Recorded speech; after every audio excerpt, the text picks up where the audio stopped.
I was saying in the first part that a lot of what you will be doing will be more subconscious than conscious.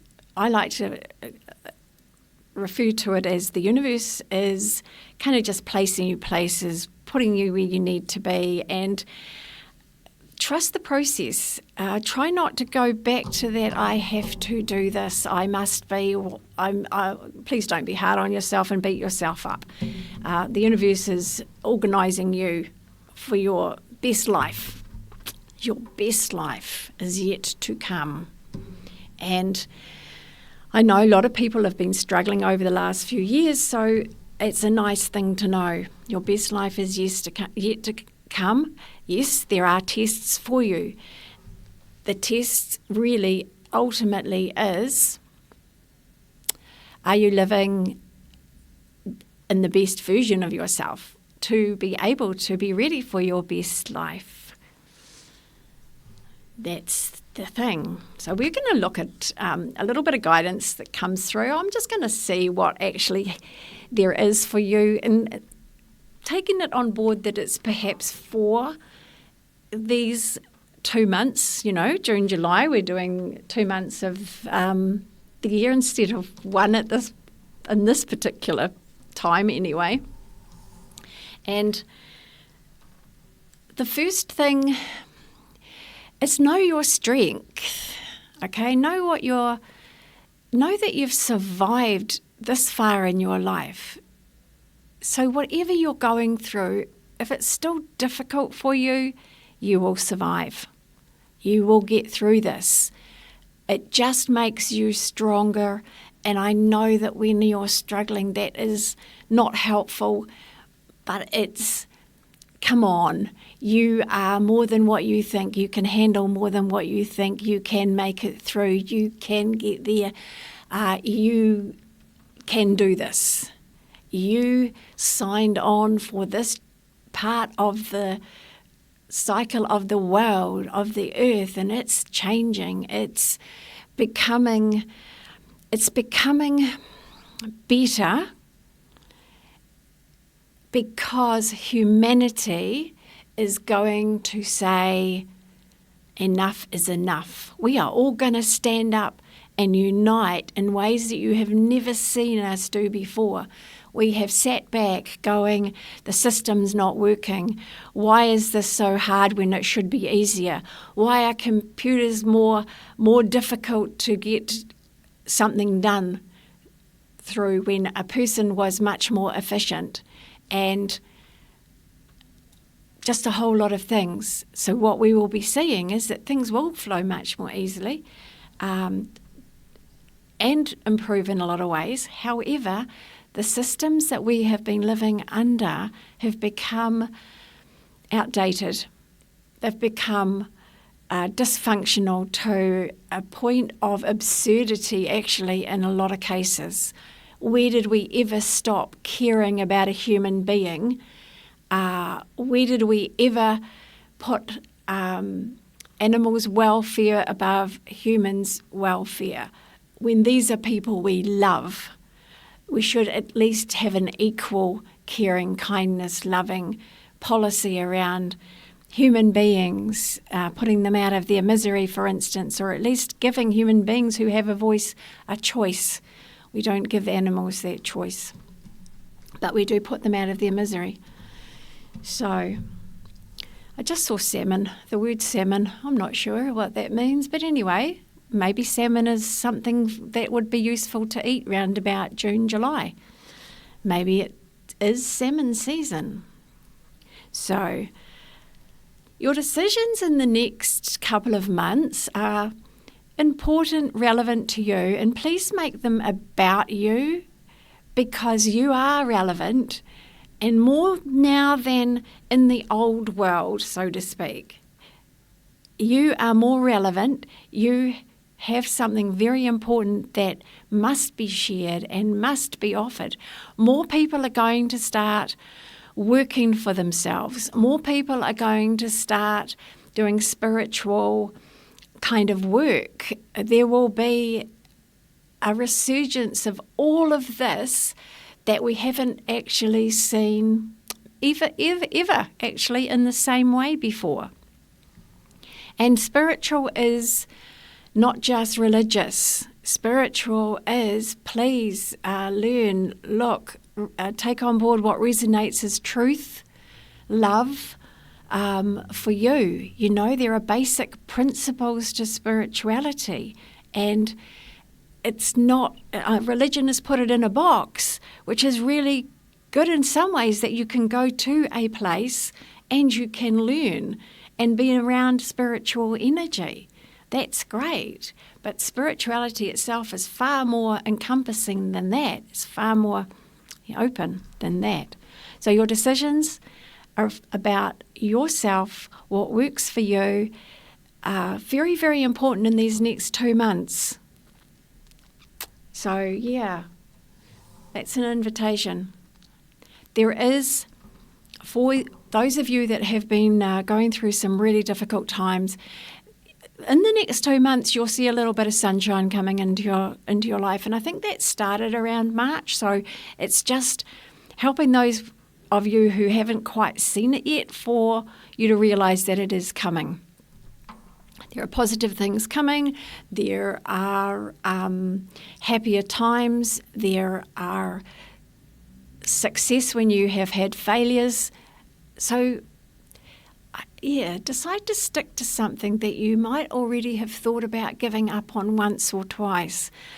Just refine it a little bit and revisit it, because it says success is guaranteed. It's about approach, it's about your mindset, it's about your feeling of self-worth, really. Confidence, and confidence grows as you try this, then you try something else in the same line, you try something else in the same line. You know, all our famous inventors, Thomas Edison, all of them, they had failure after failure after failure after failure. They did not give up.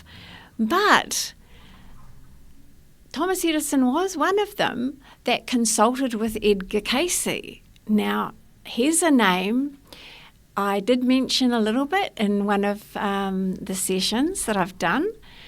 Edgar Cayce is probably one of the most interesting, clever, insightful men of his century. So he was born in the 1800s, sort of later 1800s, and did not pass away until 1945. And he was a person that doctors would consult when they had patients with problems that they couldn't diagnose.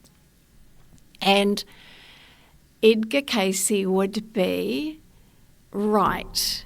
And when those doctors have been actually interviewed individually and have said he was 80, 90, 100%, depending on the doctor, which perhaps depended a little bit on the doctor's viewpoint at the time. I was going to say ego, but anyway, viewpoint at the time,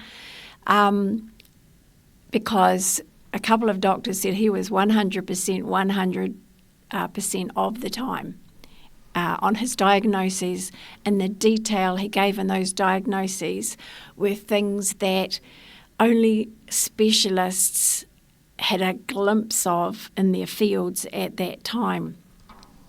So he was able to diagnose things that were undiagnosable. Many of our modern day inventions actually came from Edgar Cayce, because he would give people information that came from what he called source, God, the universe. He would give them information on, like with Thomas Edison, his theories, how to approach a problem, what was missing from a calculation. He was interesting story about Edgar Cayce, because he was a child that he was only about 3, and he actually had a fall that he had a nail pierce his skull, like into his brain, and he did recover from that.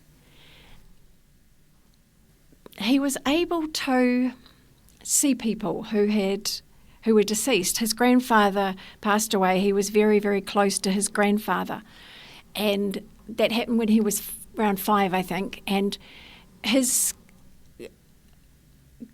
grandfather and him were just so close that when his grandfather passed away, the family couldn't understand why Edgar Casey wasn't upset. He wasn't upset at all.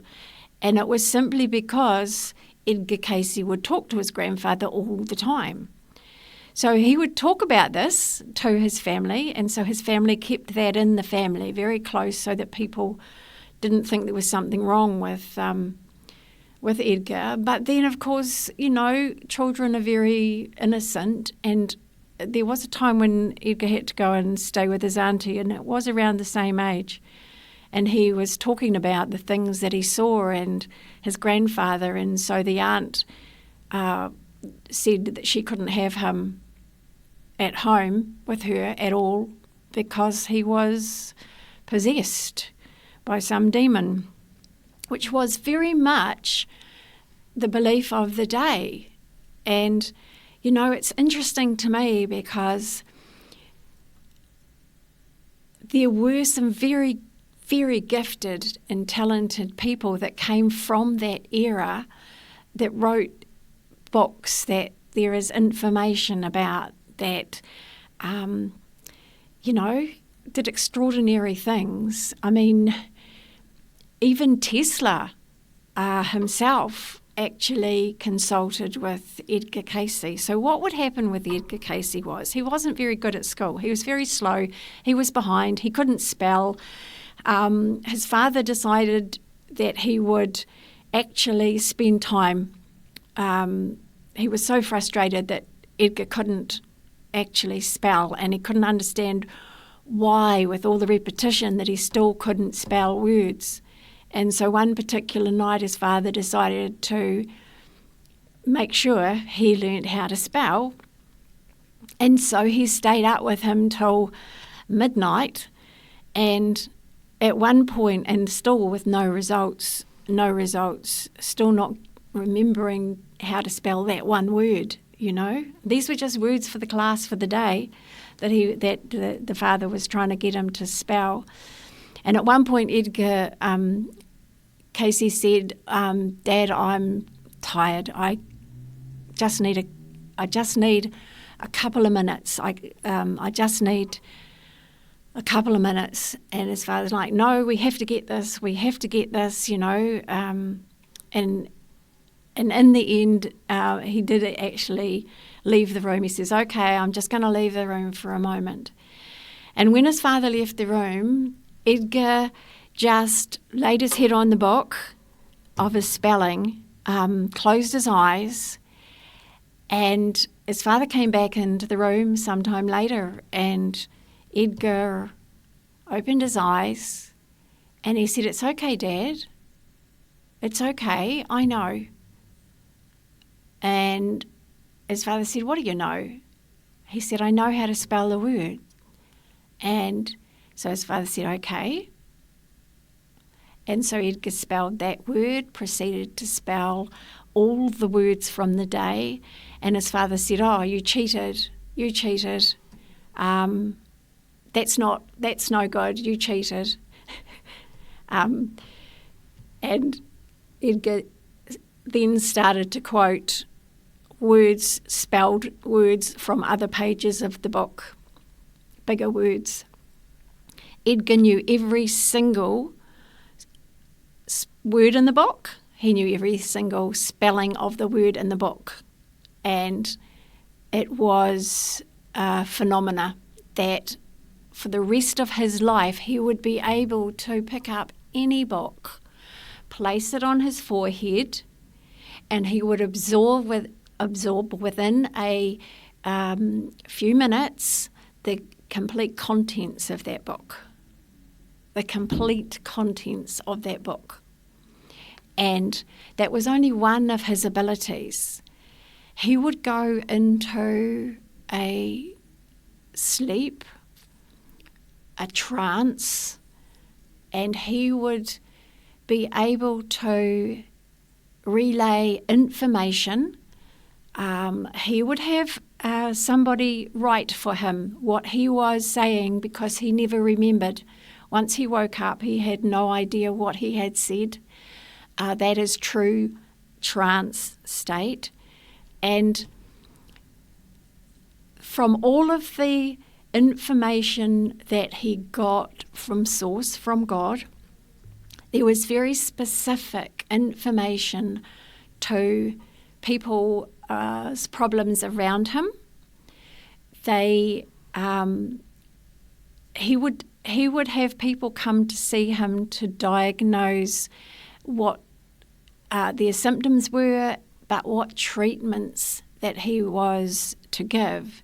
And there's been a couple of cases where, he himself, it was a newborn baby, and this newborn baby had been having convulsions, and the doctors, 3 different doctors, had said the child would not survive the night after these particular episodes because the child could not eat, could not,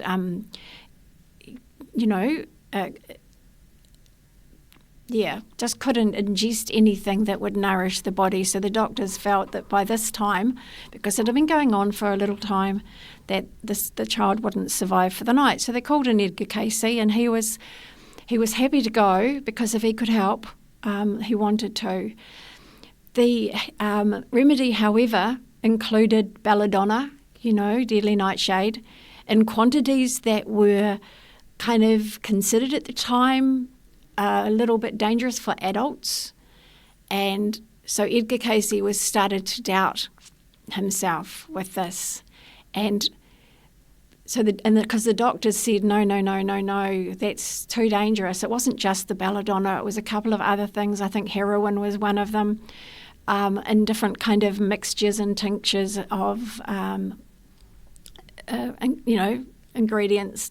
So, but in the end, the mother felt, well, if 3 doctors have said this baby is going to die tonight, then I want to at least try. Needless to say, the first dose of belladonna, the child slept, because the child couldn't sleep because of the convulsions either. So, but the child slept with the very first treatment and gained full recovery over a period of time. So Edgar Casey knew he could trust God, Source, with whatever he got, no matter how bizarre the treatment sounded and how dangerous it sounded. He just followed directly exactly what he was told and how he was told to do it. So he's kind of like a little bit of an unsung hero in the world, in the fact that not many people know that the very famous people consulted with him, got a lot of their answers to their questions through him, which was just through him from Source, God. He was a channel, he was a conduit, he was, it did not come from himself. He even, with the help of others in the medical, built a hospital.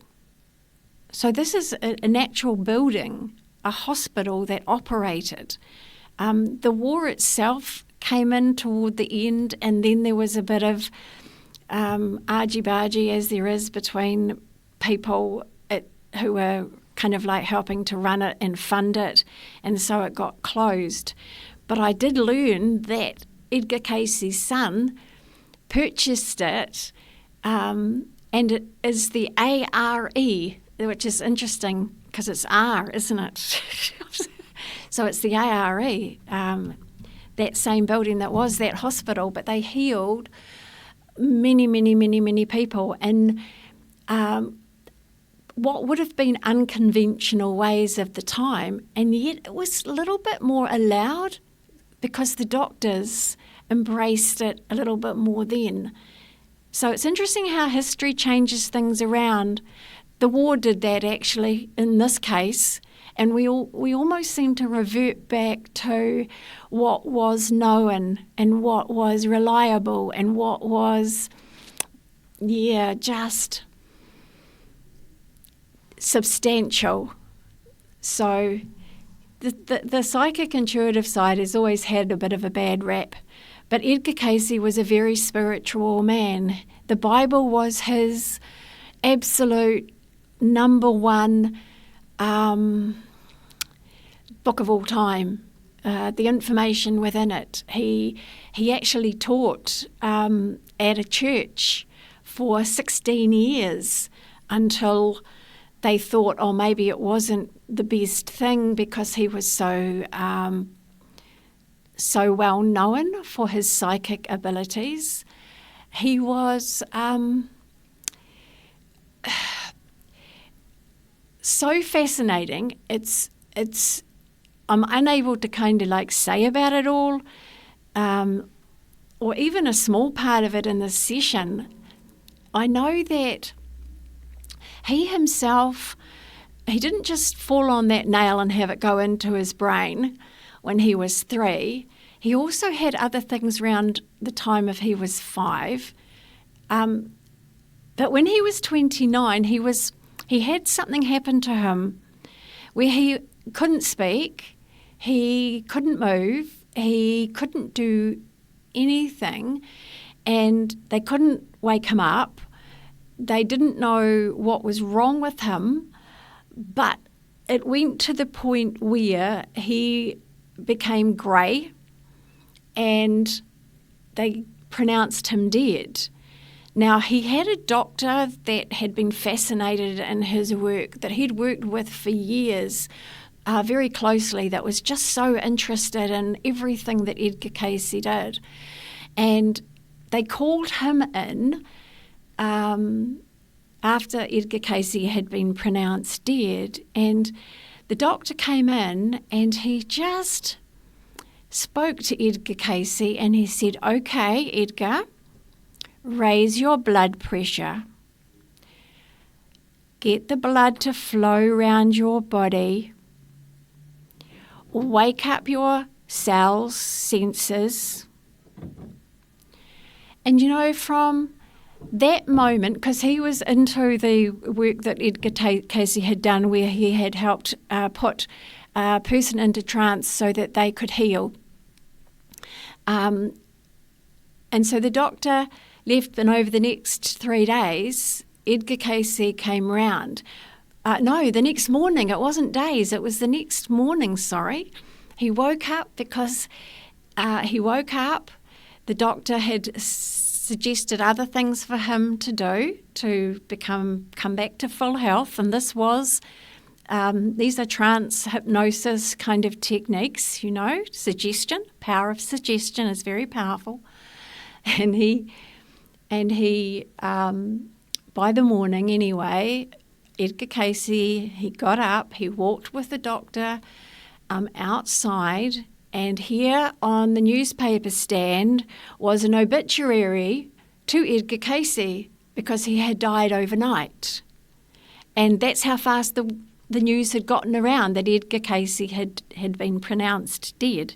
As it turned out, he was very much alive, and he went on to live till he was 67. So this doctor had a lot to do with, and I just can't remember the doctor's name for the moment. Sorry, names do escape me. But he would have done the same thing in his medical practice. He would have used those same suggestive techniques to his clients in an empowering kind of way. Even Dolores Cannon said, your body has every single thing within it. Every single cell of your body knows actually what it needs to do to heal itself, to reproduce, to renew and refresh. So Deepak Chopra's done a lot of work on this as well, actually. Apparently, because our eyes renew in 2 weeks, every organ of our body, every aspect of our physical body renews within 2 years. Now you're going to say to me, yeah, well, why does my eye not get better? Why does my sight not get better? That doesn't sound right. Thing is, of course it doesn't sound right. The reason that we have problems in our body are blockages. They are generally a memory and pain, either from our lives, from our ancestors, or our past lives, because ancestors and past lives in my world of reality are very similar and can be related depending on how comfortable either one of those things is that you feel. So, Edgar Cayce worked on this principle of putting somebody into a trance-like state, getting them to speak, getting them to tell him why their body was damaged in this area. Okay? Dolores Cannon just says, ask yourself, why are you doing this to yourself? Because you have done this to yourself. This dis-ease, this problem in your health. Why have you done this to yourself? There's an answer within your subconscious. Some of those answers are going to come to you over the next 2 years. Why have you, especially if you ask the question, why have I done this to myself? You will get the answers if you want to know.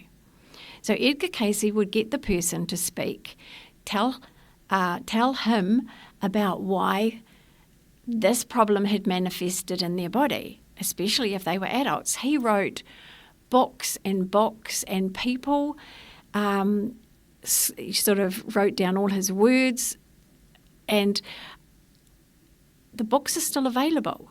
At least some of the books are still available.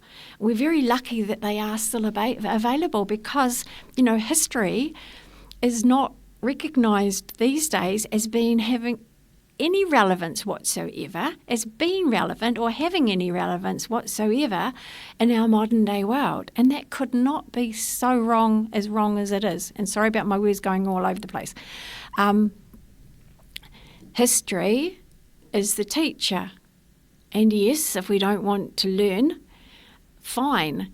The problem is we redo the same mistakes by not looking at history and seeing what was possible before, what was actually discovered before, what was found before. Tesla invented a machine that cured every disease. It was in the newspapers at the time, recognised after much scrutiny and kind of like, yeah, whatever. It was recognised that this machine of Tesla's cured every disease. Where did that go? We've got to get curious about why aren't we really progressing?